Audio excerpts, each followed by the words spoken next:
ነገር አልፎ በመጨረሻ ህጋዊ ቢስልቱኝ በጣም እድለኛ እንዴ! በጣም እድለኛ እንደ እጅ መዳፍ ማውቃትን ሴት በማግባቴ በጣም ደስተኛ ነኝ። እሺ እንግዲህ ለምሳሌ ወንድም ቶሎ ወልደን ቤቱን ሙሉ ማድረግ አለብን። እኔም ወንድ ልጅ ነው ፈልገው። ምሳሌም ደግሞ ምርጫ ወንድም እንዲወለድላት ነው። ደግሞ ጨፍር እያልክ እንዳታስጨንቀኝሽ እንዴ! እና ታዲያ በሰርግሽ ቀን ካልጨፈርሽና መቼ መጨፈር አልፈልግም። ሰርግና ማታ እንዴ ነው? እሺ ማታዊ ነገሮች ደግሞ አይጠቀሙ። ስለዚህ መጨፈር አለብሽ።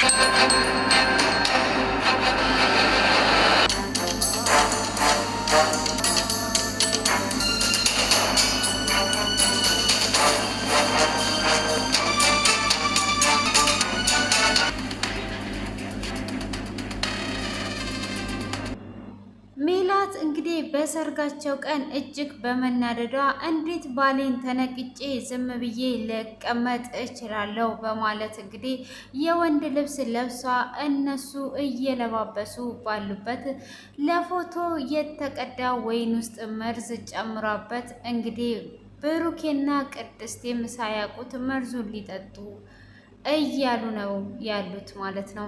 እንግዲህ መጀመሪያ ላይ ይቅርታ አድርጉልኝ፣ እስከ ዛሬ ድረስ በድያችኋለሁ። ለበደልኳችሁ ሁሉ ይቅርታ አድርጋችሁልኝ በሰርጋችሁ ላይ ተገኝቼ ልድርቅ እፈልጋለሁ በማለትም እንግዲህ ብሩኬን ይቅርታ ለመጠየቅ መጥታ ነበረ። ሆኖም እንግዲህ ብትመጣም ብሩኬ ይቅርታ አላደርግም ብሎ ቅድስቴም ይቅርታ አላደርግም በማለትም እንግዲህ ስትናገር መድብል ይቅርታ አድርጉላት፣ እሷ ተምሬያለሁ ተጸጽቻለሁ ካለች ይቅርታ አድርጉላት ሲልም ብሩኬም ተናዶ ወደ ክፍሉ ገብቶ ነበረ። ሞገስንም እባክህ ይቅርታ አድርጉላት፣ ሰው ልጅ ከስህተቱ ይማራል፣ እሷም እጅግ ተጸጽታለች በማለትም ሲለው ድንጋይ ቢቀየር ሲሚንቶ ነው የሚሆነው፣ መልሶ ድንጋይ ሆኗል። ስለዚህ እኔ ሜላት ትቀየራለች ብዬ በፍጹም አላስብም፣ ምንም አልተቀየረችም በማለትም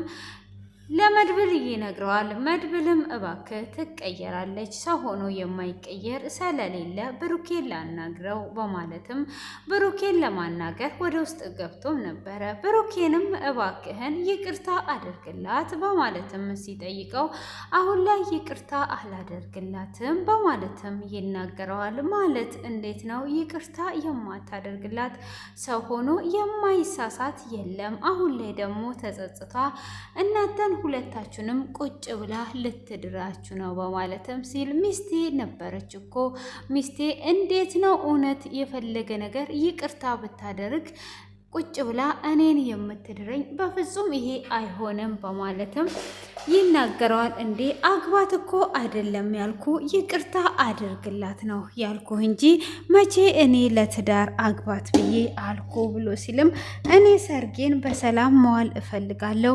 ታላቅ ወንድሜ ነህ፣ አትሳሳትም ማለት አይደለም። ትሳሳታለህ፣ ተሳስተሃል። ዛሬ እባክህን ከዚህ ቤት እንድትወጣ አድርግልኝ በማለትም ሜላት ከቤት እንድትወጣ ያስደርጋታል። ቅድስቴንም እንግዲህ ይቅርታ አድርግልኝ፣ ብዙ ነገር አስተምረሽኛል፣ ግን ዛሬ ልድርሽ እፈልጋለሁ። እችን ቀን በጉጉት ስትጠብቂያት አልነበረ ወይ በማለትም ስትላትም አመሰግናለሁ ብላ ብቻ መልስ ትመልስላታለች።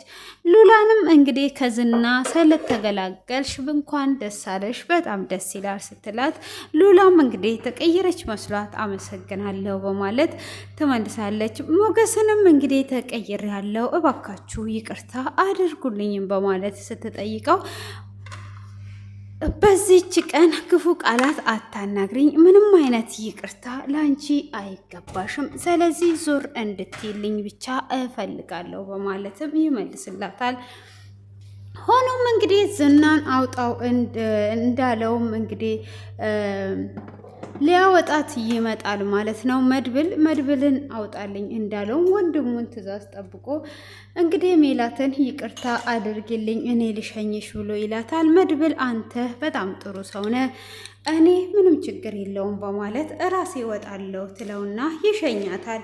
እሱም እንግዲህ ልክ ሲሸኛት እኔ ሜላት አይደለሁም በሌላ መልኩ እመጣብሻለሁ። መቼም እኔ እያለሁ እንደዚህ የሚሳካልሽ እንዳይመስልሽ እያለች እንግዲህ እየዛተች ትወጣለች። እሷም እንግዲህ እንደወጣች እነሱም ወደ መለባበስ ፕሮግራም ወደ ጭፈራቸው ይገባሉ። እነሱም እንደገቡ እንግዲህ ሜላትም እቅዷ ያችን ሰርግ ማበላሸት እንዳይጋቡ ለማድረግም ስለነበረ እሷም እንግዲህ ትሄድና የወንድ ልብስ በመልበስ ወደ ሰርጉ ታቀናለች። እንግዲህ ወደ ሰርጉም ካቀናች በኋላ ቀስ ብላ ወደ ውስጥ እየገባች እያለ እኋ ታያታለች። አባባ ሰርግ ነው የመጡት በማለትም ስትጠይቅ አዎ በማለት ትመልስና ታሳልፋታለች። ሆኖም እንግዲህ እንደዛም ብታልፍም አንድ ክፍል ውስጥ ትገባለች። እነሱም እንግዲህ እጅግ ደስታ ላይ ስለነበሩ የተጠራጠረ ሰውም ስለሌለ እነሱም እየጨፈሩ እንግዲህ እንዳያችሁትም ሙሽሪትም በጣም ለብሶ አምሮባት ሙሽራውም እንደዛው ተዘንጦ አምሮ ጨፍረው አሁን ለፎቶ ወይን ያስፈልጋል፣ ይሄንን ወይን አዘጋጂ ትባልና ሉላ ወይኑን ታዘጋጃለች። ሉላ ወይኑን እንዳዘጋጀች እንግዲህ ወይኑ በኋላ ላይ ይመጣል ብላ እዛ ኩሽና ውስጥ ትታው ትሄዳለች። እዛ ኩሽና ውስጥ ትታ ስትሄድ እንግዲህ ሜላትም አቅዷበት እየመጣች ስለነበረ መርዙን በጊሷ ይዛ ወይኑን እንዴት እንደቀዳችና ሲያስቀምጡ ሁሉ አተኩራ እያየቻቸው ነበረ። እነሱ እንደወጡ እንግዲህ መርዙን ለማድረግ ልትወጣ ስትል ሞገስን ታያለች። እሷም ትመለስና ወደ ክፍሉ ትገባለች። ወደ ክፍሉም እንግዲህ ከገባችው በኋላ አሁን ወደ እሷ እንደሚመጣ ስለተጠራጠረች ውስጥ ትገባና ትተኛለች። እንግዲህ ሞገስ እዚህ ጋር ሰርግ ስለነበረ ማንኛውም ሰው ያገኘበት ስለሚተኛ ማን የቀደመኝና የተኛው በማለት ምንም ቦታ ሳይሰጠው ዘሎ ያልፈዋል። እሱም እንግዲህ እንደዛ ካለፈውም በኋላ እሷም አሁንም ትነሳና ያ ዓላማዋን ለማሳካት ቀስ በማለት እንግዲህ ሄዳ ወይን ውስጥ መርዝ ትጨምራለች። ዛሬ ያበቃላችኋል በማለት እንግዲህ እዚህ ጋር ብሩኬንም ታፈቅረዋለች ማለት አይደለም። የሰው ደስታ የማያስደስታት ሜላት እንግዲህ ለመመረዝ እንጂ የብሩኬን ፍቅር ቢኖራት ኖሮ የሁለት ውስጥም አትጨምርም ነበረ። ሆኖም መርዙን የጨመረችው የሁለት ውስጥም ነው።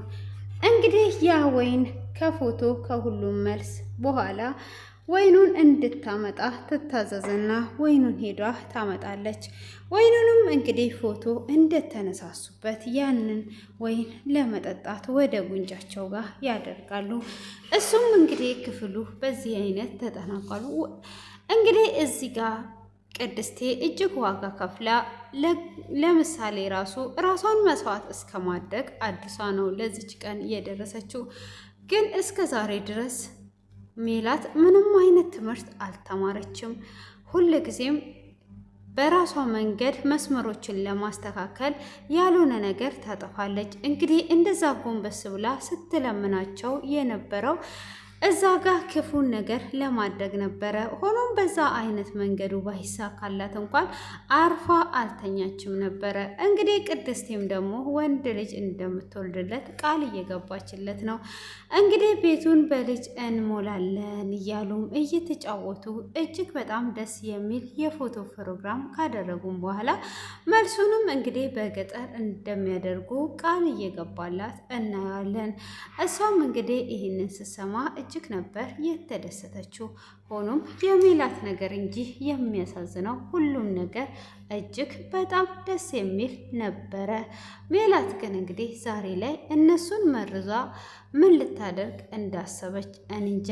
እንግዲህ መርዙ ምናልባት ላይገላቸው ይችላል። ቀጣዩ ክፍል እጅግ በጣም ልብ አንጠልጣይ ነው። እንግዲህ ቅድስቴ የከፈለችውን ዋጋ ይህንን ድራማ ስትከታተሉት የምታውቁት ነው እና እጅግ በጣም አስተማሪ የምሳሌ ድራማ ነው።